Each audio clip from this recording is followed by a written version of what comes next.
vous pouvez commencer donc tout simplement par un CAP en 2 ans MVA, où là vous allez apprendre les différentes techniques de base de la mécanique auto qui reflètent tout le style de véhicule.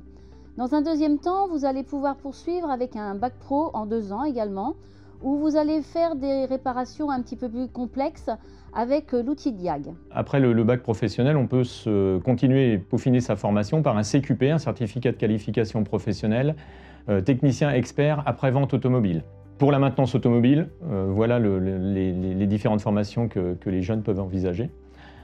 En carrosserie, nous avons donc le CAP réparation des carrosseries en 2 ans, qui peut se compléter par un CAP peinture en carrosserie en 1 an. Étant donné que les jeunes sont déjà titulaires du CAP carrossier, ils n'ont pas à repasser la partie enseignement général et se consacrent uniquement à la partie professionnelle, ce qui fait qu'ils peuvent le préparer en une année.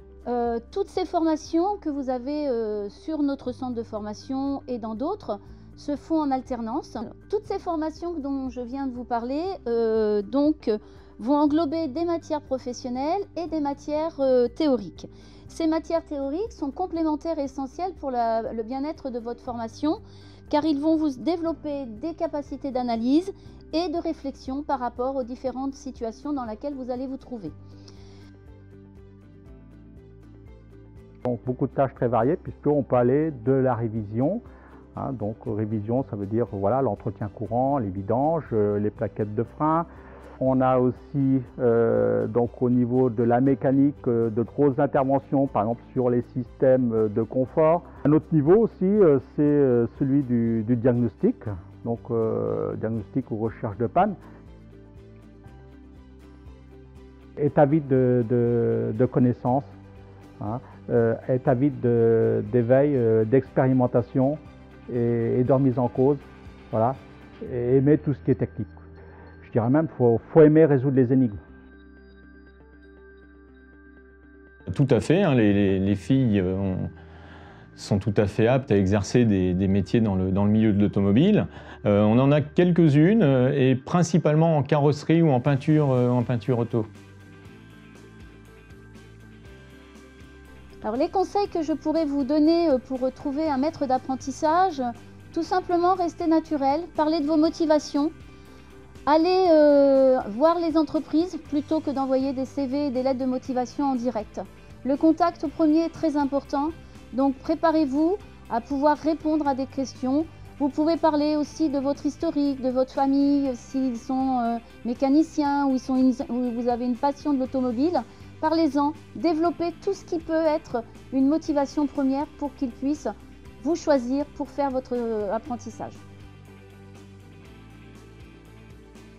Alors il est clair qu'au niveau de la formation, on est impacté donc par les évolutions technologiques, c'est-à-dire que nous, la formation au métier donc, se fait en lien forcément avec l'entreprise, donc les jeunes sont directement plongés dans cette évolution technologique quand ils sont en entreprise. Nous devons également nous maintenir, je dirais, à flot par rapport à tout cela. Donc c'est veille technologique permanente pour voir les dernières innovations. C'est aussi une veille technologique par rapport aux équipements. Et donc nous sommes amenés tous les ans à faire des demandes d'équipements supplémentaires de façon à pouvoir répondre à cette évolution. En tant que formateur, ce que je dois apporter auprès des jeunes, des apprentis, eh bien déjà, c'est leur donner l'envie, voilà, de découvrir, ça c'est toujours important. Ça va être le moteur de leur formation. Le but, ça va pas être seulement de transférer des savoirs, mais ça va être de travailler en coopération pour échanger, et puis monter en compétence par les échanges. Qu'on va recueillir par les expériences de chacun. Et moi, je vais être là finalement pour synthétiser ces échanges qu'on peut qualifier de pièces de puzzle. Donc voilà, pour que ça s'imbrique au bon endroit et puis que ça corresponde à une progression qui soit cohérente. Ce qui m'a apporté un plus, c'est la façon dont j'ai acquis ces connaissances, qui m'a apporté plutôt épanouissement, quoi. Donc, pourquoi? Parce que justement, c'est L'évolution de mes connaissances, je les ai acquises par le partage, donc par des rencontres avec les jeunes, dans un contexte donc, de formation. C'est tous ces échanges donc, qui sont riches déjà d'humanité, voilà, qui m'ont permis d'évoluer, de découvrir des personnalités. Et puis, c'est pas seulement que ça m'a apporté, mais aussi j'ai donné, il y a eu un échange, donc j'ai donné quelque chose à une personne. Donc, c'est ce contexte finalement qui m'apporte une satisfaction personnelle quand je rentre à la maison le soir après mon travail, quoi.